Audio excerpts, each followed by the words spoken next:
दोस्तों, Charles are स्विंडल ने एक बहुत ही खूब और फेमस बात कही थी, life is 10% what happens to you and 90% how you react to it. यानी आपकी लाइफ में जो कुछ भी होता है वो आपकी लाइफ का सिर्फ 10% होता है। अपनी लाइफ का बाकी का 90% आप उन 10% चीजों पर रिएक्ट करते हुए गुजार देते हो। इसीलिए दोस्तों, the power of not reacting एक ऐसा कॉन्सेप्ट है जो वर्ल्ड के कुछ बड़े बड़े लीडर्स, सेलिब्रिटीज, इंटेलेक्चुअल्स, मॉन्क्स और ऐसे लोग फॉलो करते हैं जिन्हें इसकी अल्टीमेट पावर के बारे में पता है। The power of not reacting ने ही सचिन तेंदुलकर को द गॉड ऑफ क्रिकेट बनने में मदद करी और इसी the power of not reacting का यूज करके MS Dhoni Indian cricket team के one of the best captain बने और इसी वजह से उन्हें कैप्टन कूल भी कहा जाता है। लेकिन वहीं इस बहुत ही फेमस सेलिब्रिटी ने the power of not reacting को फॉलो नहीं किया तो रातों रात इसने अपनी रिस्पेक्ट खो दी और दुनिया भर से इसे हेट मिलने लगी, जिसके बारे में हम आगे बात करेंगे। इवन यही हम में से अधिकतर लोगों के साथ भी होता है। जो लोग the power of not reacting को फॉलो करते हैं वो अपनी लाइफ अच्छे तरीके से जी पाते हैं और जो लोग इसे फॉलो नहीं करते वो खुद को और अपनी लाइफ को बर्बाद कर लेते हैं। लेकिन ऐसा क्यों और कैसे होता है, जिसे समझने के लिए हमें जानना होगा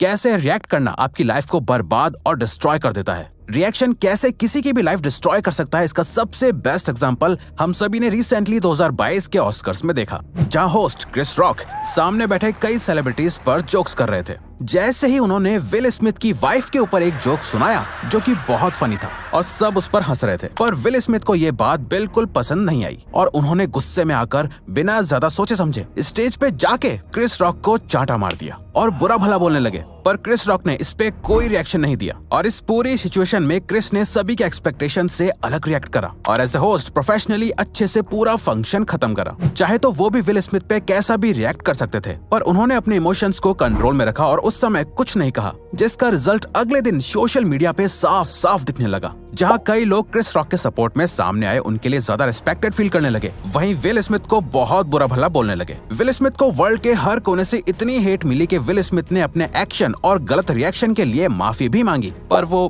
किसी काम की नहीं थी, क्योंकि रिएक्शन में आपके एक्शंस, बिहेवियर और कही गई बातें वापस नहीं जा सकती। इनफैक्ट आज भी लोग विल स्मिथ को उनके इस बिहेवियर के लिए बुरा भला बोलते हैं। लोगों ने उन्हें बॉयकॉट और ऑस्कर्स ने तो उन्हें बैन तक कर दिया है। यहाँ क्रिस रॉक ने कोई रिएक्शन नहीं दिया। लेकिन आपको क्या लगता है, क्रिस रॉक को उस समय कुछ सूझा नहीं इसलिए उन्होंने रिएक्ट नहीं किया? नहीं, बल्कि क्रिस रॉक काफी ज्यादा एक्सपीरियंस्ड कॉमेडियन है और उन्होंने अपने इतने सालों के स्टेज परफॉर्मेंसेस से सीखा है कि अगर ऑन द स्पॉट कुछ अनएक्सपेक्टेड हो जाए तो उस सिचुएशन को कैसे हैंडल करना है। और साइकोलॉजी टुडे की एक रिसर्च के अकॉर्डिंग स्टैंड अप कॉमेडियंस का IQ लेवल भी नॉर्मल लोगों से ज्यादा होता है, इसीलिए वो इम्प्रोवाइज्ड स्टैंड अप्स में भी अच्छे होते हैं। यानी उन्हें पता होता है कि लोगों के साथ ऑन द स्पॉट कैसे डील किया जाता है। तो दोस्तों, जब आप भी किसी ऐसी सिचुएशन में हो जहां सामने वाला बहुत गुस्से में आउट ऑफ कंट्रोल हो और आपके साथ गलत तरह से बिहेव कर रहा हो, या आप ऐसी कोई भी लाइफ की सिचुएशन में हो जो आपको पसंद ना हो, कोई भी रिएक्शन देना उस सिचुएशन को और भी खराब कर सकता है, तो ऐसे टाइम पे आपको the power of not reacting का यूज करना चाहिए। इवन सिर्फ बुरी सिचुएशन में ही नहीं, बल्कि सिचुएशन बहुत अच्छी हो, नॉर्मल या एक्साइटेड ही क्यों ना हो, आपको the power of not reacting का यूज अधिकतर समय करना चाहिए। इससे ये प्रूव होता है कि आप अपने इमोशंस में बहकर कोई एक्शन नहीं लेते हैं। जहाँ आपका जल्दी से भी रिएक्शन ना देना आपको और भी ज्यादा पावरफुल और रिस्पेक्टेड बनाता है। अधिकतर टाइम लोग आपका रिएक्शन ही चाहते हैं, लेकिन अगर आप उनको वही नहीं देंगे तो उनकी हार वहीं हो जाती है और वहीं लाइफ की हर सिचुएशन आपको हमेशा एक पर्टिकुलर तरह से रिएक्ट करने के लिए मजबूर करेगी। लेकिन आपको तब भी या तो सही से रिएक्ट करने की कोशिश करनी है या बिल्कुल भी रिएक्ट ना करने की। तो क्या इसका मतलब यह है कि हम हमेशा कभी भी कुछ रिएक्ट ही ना करें? कोई कुछ भी करे, कुछ भी हो तो बस हम खड़े होकर चुपचाप सुनते रहें? वेल दोस्तों, ऐसा नहीं है। ऐसी ही सिचुएशन से डील करने के लिए आपको रिएक्ट और रिस्पॉन्ड के बारे में सीखना होगा।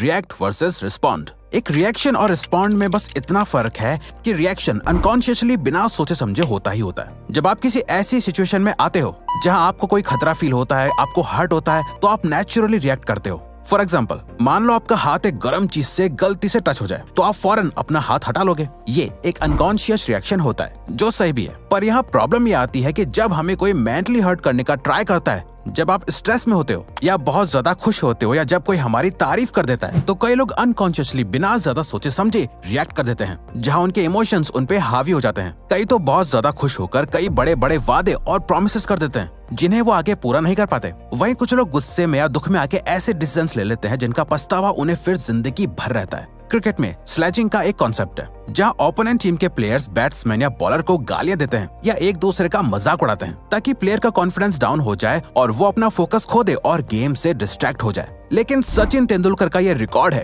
कि क्रिकेट की हिस्ट्री में स्लेजिंग से उनकी गेम को कभी कोई फर्क नहीं पड़ा है। ओपोनेंट चाहे उन्हें कितना भी कुछ बोल लें, वो कभी कोई रिएक्ट नहीं करते थे, बल्कि वो हमेशा अपने एक्शंस और बल्ले से ही जवाब देते थे। उनकी इसी इमेज की वजह से उन्हें गॉड ऑफ क्रिकेट भी कहा जाता है। और यही the power of not reacting की झलक आप धोनी में भी देख सकते हो, जो हारने और जीतने पर या मैच के दौरान भी शांत रहते थे बिना ज्यादा रिएक्ट करे। वो बस अपने एक्शन से जवाब देते थे, तभी उन्हें कैप्टन कूल भी कहा जाता है। तो सिर्फ क्रिकेट में ही नहीं, गेम ऑफ लाइफ में भी हमें ये समझना जरूरी है कि बहुत सी ऐसी चीजें और लोग होते हैं जो हमारे कंट्रोल में नहीं होते। हम ये कंट्रोल नहीं कर सकते कि लोग हमारे बारे में क्या सोचते हैं या वो हमसे कैसे बात करते हैं। अगर कोई रियल लाइफ में स्लेजिंग करके आपको बुरा भला बोले और आपको उकसाने की कोशिश कर रहा हो, तो आप उस पर अपना टाइम और एनर्जी वेस्ट नहीं कर सकते। सामने वाला आपके कंट्रोल में नहीं है। आपकी लाइफ में क्या चल रहा है, कुछ बहुत ज्यादा अच्छा हो या बहुत ज्यादा ही बुरा, आप उन चीजों पे अनकॉन्शियसली रिएक्ट करते हो या सोच समझकर रिस्पॉन्ड करते हो। यही आपकी समझदारी दिखाता है। आपके कंट्रोल में अगर कोई चीज है तो वो है आप खुद। जब आप अपने इमोशंस में बह के बिना सोचे समझे बस कुछ भी कर देते हो, तो ये एक बस रिएक्शन है। लेकिन वहीं जब आप अपने इमोशंस और फीलिंग्स को कंट्रोल करके समझदारी या चालाकी से उस सिचुएशन को अच्छे से हैंडल कर लेते हो, तो वो आपका रिस्पॉन्ड कहलाया जाता है, जो आपको ज्यादा वाइज, मैच्योर और रिस्पेक्टेड बनाता है, क्योंकि actions speak louder than words. अब ये सब तो ठीक है, सुनने में आसान लग रहा है, लेकिन हम इंसान हैं, कितना भी कंट्रोल कर लें इमोशंस तो आ ही जाते हैं। तो डोंट वरी दोस्तों, इसका बेस्ट सोल्यूशन आपको ये करके मिलेगा। अपने इमोशंस को चैनलाइज करना सीखो। अपने रिएक्शन को कंट्रोल करने के लिए आपको अपने इमोशंस को चेक में रखना होगा। आप अपने इमोशंस को कंट्रोल कर सकते हैं, लेकिन आपको अपने इमोशंस को अपने अंदर सप्रेस और दबाना नहीं चाहिए। अगर आपके साथ कुछ बुरा हुआ है तो ये बहुत नेचुरल है कि आप सैड फील करो। अगर आपको कोई बहुत ज्यादा सुना रहा है तो ये नेचुरल है कि आपको गुस्सा आए। आप इन इमोशंस को कंट्रोल नहीं कर सकते, पर आप उन्हें सही तरह से चैनलाइज कर सकते हो, जो एक बहुत ही पावरफुल स्किल है। अगर किसी का ब्रेकअप हुआ है या किसी ने रिजेक्शन फेस करा है, तो यहाँ नेगेटिव इमोशंस डेवलप होना बहुत नॉर्मल है, जिससे आप सैड फील करेंगे, आपको इमोशनल और मेंटल पेन फील होगा। पर आप इन इमोशंस को कैसे चैनलाइज करते हैं, यानी इन इमोशंस में बह के आप लेजी, अनमोटिवेटेड फील करते हैं, एडिक्शन और स्मोकिंग जैसी गलत आदतों में पड़ जाते हैं, या फिर इन इमोशंस को एनर्जी के एक सोर्स की तरह यूज करके पहले से और भी ज्यादा प्रोडक्टिव हो जाते हो, अपनी बॉडी और अपने माइंड के ऊपर काम करने लग जाते हो। ये आप पर डिपेंड करता है। Emotions are energy in motion. Emotions की एनर्जी का सही से यूज करने के लिए आपको इन 4 स्टेप्स को फॉलो करना है। Step 1, identify triggers. सबसे पहले आपको पता होना चाहिए कि आप कैसा फील कर रहे हो और क्यों फील कर रहे हो। वो कौन सी बातें हैं जो आपके इन इमोशंस को ट्रिगर कर रही हैं। स्टेप 2,